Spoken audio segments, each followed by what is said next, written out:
Hey everyone, स्वागत है आप सबका हमारे चैनल में।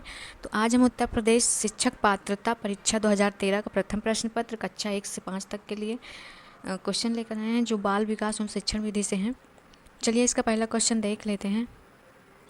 कक्षा में अनुशासन बनाए रखने के लिए सर्वाधिक प्रभावशाली उपाय क्या है? तो कक्षा में अनुशासन बनाए रखने के लिए सर्वाधिक प्रभावशाली उपाय क्या है? तो ये शिक्षण को रोचक एवं व्यवहारिक बनाना चाहिए। इसका राइट आंसर बी है। इसके बारे में देख लेते हैं थोड़ा। कक्षा में अनुशासन बनाए रखने के लिए सर्वाधिक प्रभावशाली उपायों में से यदि पढ़ाई जाने वाली विषय वस्तु को नवीन शिक्षण प्राविधियों के उचित प्रयोग से रोचक, सहज व व्यवहारिक जीवन से केंद्रित बनाया जाए, जिससे कक्षा में सभी विद्यार्थी उस विषय की मूल भावना विषय वस्तु पर पूर्ण केंद्रित हो जाएं, तो कक्षा का अनुशासन सदा बना रहेगा। यह उपरोक्त माध्यम कक्षा में अनुशासन बनाए रखने के लिए सर्वाधिक प्रभावशाली उपाय है। अनुशासन का अभाव या अनुशासनहीनता है, स्किनर के द्वारा ये बताया गया है। नेक्स्ट क्वेश्चन देखते हैं।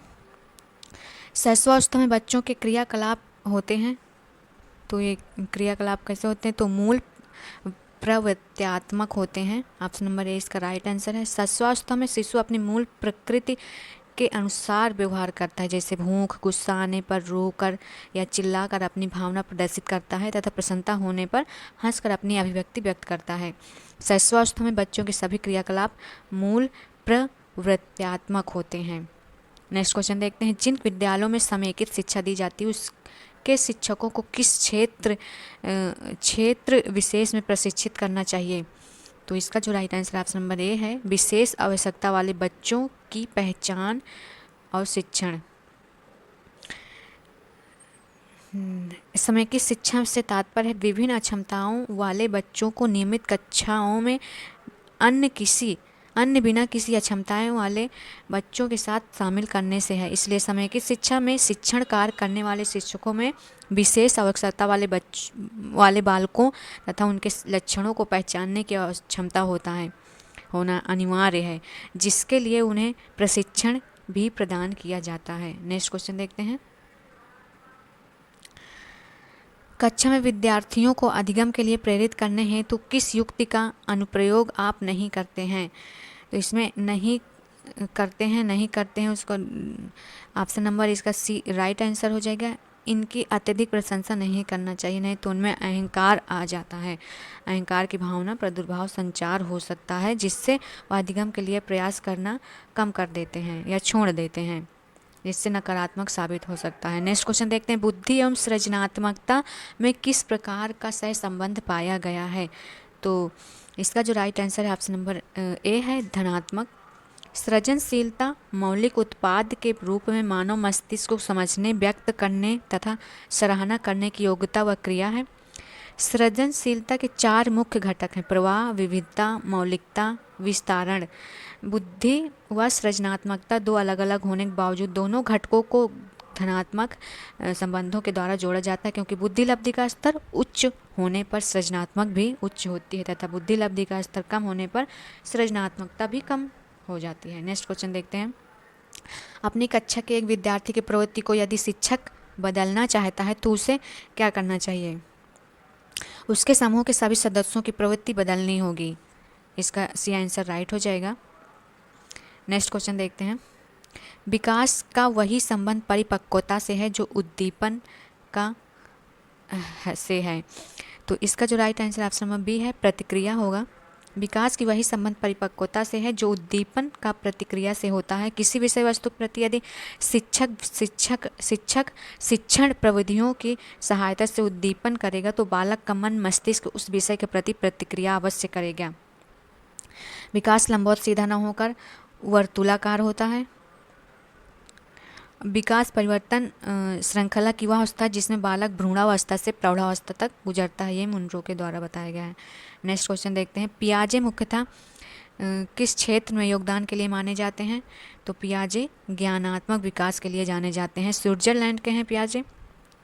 बाल मनोवैज्ञानिक जीन पियाजे ज्ञानात्मक विकास के लिए जाने जाते हैं। पियाजे ने बालकों के संज्ञानात्मक विकास के लिए विभिन्न मनोवैज्ञानिक परीक्षण संपन्न करके बालक के संज्ञानात्मक विकास को 4 भागों में वर्गीकृत किया है। तो 4 भागों में वर्गीकृत किया है। बुद्धिमत्ता का जनक मनोवैज्ञानिक गाल्टन को माना जाता है। बुद्धिमत्ता जन्मजात होती है, यह कथन गाल्टन का है। मानसिक आयु की अवधारणा का सिद्धांत बिने ने दिया है। नेक्स्ट क्वेश्चन देखते हैं। जब कभी 2 या अधिक व्यक्ति एक साथ मिलते हैं और एक दूसरे को प्रभावित करते हैं तो वे एक सामाजिक समूह का निर्माण करते हैं। तो ये सही है, गलत है, इसका क्या कथन होगा? इसका जो राइट आंसर ऑप्शन में बी हो जाएगा, ये सत्य कथन है। तो जब कभी 2 या 2 से अधिक व्यक्ति एक साथ मिलते हैं और एक दूसरे को प्रभावित करते हैं तो ये सामाजिक समूह का निर्माण करते हैं। उपरोक्त कथन सत्य है, क्योंकि समूह से हमारा तात्पर्य व्यक्तियों के किसी जमाव से है जो परस्पर एक दूसरे से सामाजिक संबंध बनाते हैं। तो नेक्स्ट क्वेश्चन देखते हैं। निम्नलिखित में से किस समूह के बच्चों को समायोजन की समस्या होती है? तो इसका जो right answer option number D है, कुशाग्र बुद्धि के बच्चे को समायोजन की समस्या होती है।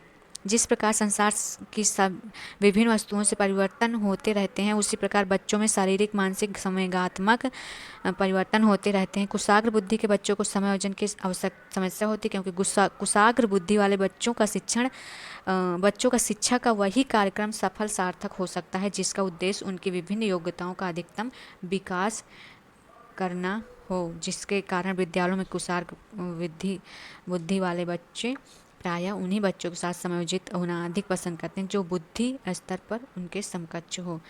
तो नेक्स्ट क्वेश्चन देखते हैं। किसी शिक्षक को यदि यह लगता है कि उसका एक विद्यार्थी जो पहले विषय वस्तु को भली प्रकार सीख रहा था उसमें स्थिरता आ गई है, तो शिक्षक को इसे क्या करना चाहिए? तो शिक्षक सीखने की प्रक्रिया की स्वभाव की स्थिति को मानना चाहिए। ऑप्शन नंबर इसका राइट आंसर हो जाएगा। इसके बारे में देख लेते हैं थोड़ा सा। सीखने की प्रक्रिया सतत चलती रहती है, कभी तीव्र तो कभी मंद गति से। शिक्षा प्रक्रिया का एक आवश्यक तथा महत्वपूर्ण अंग सीखना है, सिखाना ही है। कुछ जन्मजात प्रवृत्तियों तथा सहज प्रतिक्रियाओं के अतिरिक्त मनुष्य के अन्य समस्त व्यवहार सीखने के द्वारा ही उत्पन्न होते हैं। यदि किसी शिक्षक को यह महसूस होता है कि विद्यार्थी पहले विषय वस्तु को अच्छे से सीख रहा था, उसमें स्थिरता आ गई है, तो यह हो सकता है कि उसके सीखने की प्रक्रिया में स्थिरता आ गई हो, इसलिए शिक्षक को इसे अधिगम की स्वाभाविक प्रक्रिया स्थिति मानना चाहिए। नेक्स्ट क्वेश्चन देखते हैं। बच्चों के सामाजिक विकास में किसका विशेष महत्व होता है? तो इसका खेल का विशेष महत्व होता है। खेल विधि द्वारा बच्चों का सामाजिक विकास अत्यंत सकारात्मक रूप से होता है, क्योंकि खेल की शिक्षण विधियों द्वारा बालक की मूल प्रवृत्तियों का विकास होता है, जिसके कारण बच्चों में समायोजन समूह के रूप में कार्य करने की क्षमता के साथ साथ शारीरिक वृद्धि भी तीव्र गति से होती है। नेक्स्ट क्वेश्चन देखते हैं। भाटिया बैटरी का प्रयोग निम्न में से किसके परीक्षण हेतु किया जाता है? तो इसका जो राइट आंसर ऑप्शन में बी है, बुद्धि। भाटिया बैटरी का प्रयोग बुद्धि परीक्षण के लिए किया जाता है, जिसका निर्माण सीएम भाटिया ने वर्ष 1953 में किया था। भाटिया बैटरी को बुद्धि परीक्षण या क्रिया परीक्षण समूह भी कहा जाता है। भारत में बुद्धि परीक्षणों के निर्माण का कार्य 1922 में C.H. राइस के द्वारा बिने परीक्षण 1905 का भारतीय अनुकूलन करने से प्रारंभ हो गया था। नेक्स्ट क्वेश्चन देखते हैं। कोहलबर्ग का विकास सिद्धांत निम्न में से किससे संबंधित है? तो ये है नैतिक से संबंधित है। इन्होंने 3 स्तर बताए थे, पूर्व परंपरागत स्तर, परंपरागत स्तर, उत्तर परंपरागत स्तर। नेक्स्ट क्वेश्चन देखते हैं। शिक्षण प्रक्रिया में निम्नलिखित में से किसका भली प्रकार ध्यान रखना चाहिए? तो इसका जो right answer option number A है, विद्यार्थियों की सक्रिय सहभागिता का ध्यान रखना चाहिए। नेक्स्ट क्वेश्चन देखते हैं। निम्नलिखित व्यक्तियों में से कौन अपने बच्चों को आंतरिक प्रेरणा दे रहा है? तो इसका जो राइट आंसर है ऑप्शन नंबर डी हो जाएगा। विज्ञान विषयों में सर्वोच्च अंक पाने पर राकेश कुमार अपने पुत्र की प्रशंसा करता है। नेक्स्ट क्वेश्चन देखते हैं। पूर्वाग्रही किशोर किशोरी अपनी किसके प्रति कठोर होंगे? तो इसका जो right answer option number A हो जाएगा, समस्या के प्रति कठोर है। नेक्स्ट क्वेश्चन देखते हैं। संज्ञानात्मक विकास के 4 चरणों संवेदी, पेशी, पूर्व संक्रियात्मक, स्थूल संक्रियात्मक और औपचारिक संक्रियात्मक की पहचान की गई। इसका जो right answer option number D है, पियाजे द्वारा। नेक्स्ट क्वेश्चन देखते हैं। कौन से गुण अच्छे मानसिक स्वास्थ्य के लिए नहीं हैं? तो इसका जो राइट आंसर है ऑप्शन नंबर हो जाएगा सी, बहुत विनीत, स्वयं में सीमित। नेक्स्ट क्वेश्चन देखते हैं। अधिगम क्षमता निम्नलिखित में से किससे प्रभावित नहीं होती है? तो ये राष्ट्रीयता से प्रभावित नहीं होती। अधिगम की प्रक्रिया अनेक कारणों से प्रभावित होती, जैसे पूर्व अधिगम, विषय वस्तु, शारीरिक स्वास्थ्य व परिपक्वता, मानसिक स्वास्थ्य, अधिगम की इच्छा, अभिप्रेरणा, थकान, वातावरण, सीखने की विधि। इस प्रकार हम कह सकते हैं कि राष्ट्रीयता अधिगम को प्रभावित करने वाला कारक नहीं है। नेक्स्ट क्वेश्चन देखते हैं, किस अधिगम मनोवैज्ञानिक ने बाल अधिगम विकास में पुरस्कार को महत्व नहीं दिया? तो इसका जो राइट आंसर है ऑप्शन नंबर डी है, गुथरी ने नहीं दिया। पुरस्कार मनोवैज्ञानिक ढंग से अभिप्रेरणा प्रदान करने वाला एक प्रकार का सकारात्मक अभिप्रेरक है। मनोवैज्ञानिक हर्लाग ने पुरस्कार को वांछित कार्य के सुखद सहचार्य बनाने का साधन माना। गुथरी ने समीपता का सिद्धांत दिया, जिसमें उद्दीपक एवं अनुक्रिया पुनर्वलन पुरस्कार के आधार के समीपता के आधार पर होती है। परंतु थार्नडाइक, पावलोव एवं स्किनर जैसे मनोवैज्ञानिकों ने अधिगम क्षमता को प्रभावित करने वाले कारकों में पुरस्कार को महत्व दिया है। नेक्स्ट क्वेश्चन देखते हैं, संवेग व्यक्ति की उत्तेजित दशा है, यह कथन निम्नांकित में से किसका है? तो ये है वुडवर्थ का है कथन। संवेग का तात्पर्य प्राणी के उत्पन्न संवेदना से, जिससे प्राणी शारीरिक परिवर्तन प्रबल भावना के कारण उत्तेजित दशा में एक निश्चित व्यवहार का प्रदर्शन करता है। नेक्स्ट क्वेश्चन देखते हैं, शैक्षिक विकास में मूल्यांकन का क्या अर्थ है? तो यह है ज्ञान क्षमता का मूल्यांकन। नेक्स्ट क्वेश्चन देखते हैं, माँ बाप के साये से बाहर निकल अपने साथी बालकों की संगत को पसंद करना संबंधित है। यह है उत्तर बाल्यावस्था। मनोवैज्ञानिक विधा में 912 वर्ष की अवस्था को उत्तर बाल्यावस्था या पूर्व किशोरावस्था कहते हैं। पूर्व किशोरावस्था में बालक माँ बाप के साये से बाहर निकलकर अपनी उम्र के दोस्तों साथियों की संगत से उनके साथ रहना अधिक पसंद करता है। 9 से 12 वर्ष की अवधि को इन्हीं कारणों से परिकाल कंसोलिडेशन पीरियड भी कहते हैं। नेक्स्ट क्वेश्चन देखते हैं, सीखने का प्राथमिक मूलभूत नियम संबंधित है। तो इसका जो राइट आंसर ऑप्शन डी हो जाएगा, तत्परता से है। नेक्स्ट क्वेश्चन देखते हैं, मानसिक परिपक्वता की ऊंचाइयों को छूने के लिए प्रयत्नरत रहना संबंधित है, किशोर अवस्था से है। नेक्स्ट क्वेश्चन देखते हैं, सीखने की प्रक्रिया को प्रभावित करने वाले कारक हैं। तो ये है अनुकरण है, प्रशंसा एवं निंदा है, प्रतियोगिता है। उपरोक्त सभी इसका राइट आंसर हो जाएगा।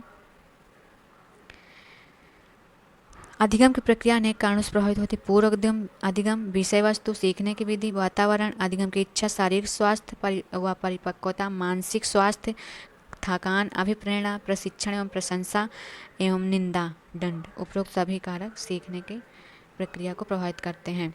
नेक्स्ट क्वेश्चन देखते हैं, बालकों के सीखने में प्रेरणा को किस रूप में उपयोगी माना जाता है? तो बालक की वैयक्तिकता का आदर, पुरस्कार एवं दंड, प्रशंसा एवं भर्त्सना। और इसका जो राइट आंसर हो जाएगा ऑप्शन नंबर डी हो जाएगा, उपरोक्त सभी। नेक्स्ट क्वेश्चन देखते हैं, निम्नलिखित में से किस एक से शिशु के अधिगम को सहायता नहीं मिलती है? तो इसका जो right answer option number C है, स्कूल का बस्ता। अधिगम नवीन ज्ञान, नवीन प्रतिक्रियाओं का अर्जन करने की प्रक्रिया है, जिसमें अनुकरण, अभिप्रेरणा, पुरस्कार, प्रशिक्षण, अनुभव, शिक्षण विधियों इत्यादि से अधिगम को सहायता मिलती है, क्योंकि उपरोक्त सभी अधिगम को तीव्र करने में सहायता प्रदान करते हैं, जबकि स्कूल का बस्ता शिशु के अधिगम में सहायक नहीं होता है। नेक्स्ट क्वेश्चन देखते हैं, स्वकेंद्रित अवस्था होती है बालक के, तो यह होती है 3 से 6 वर्ष तक।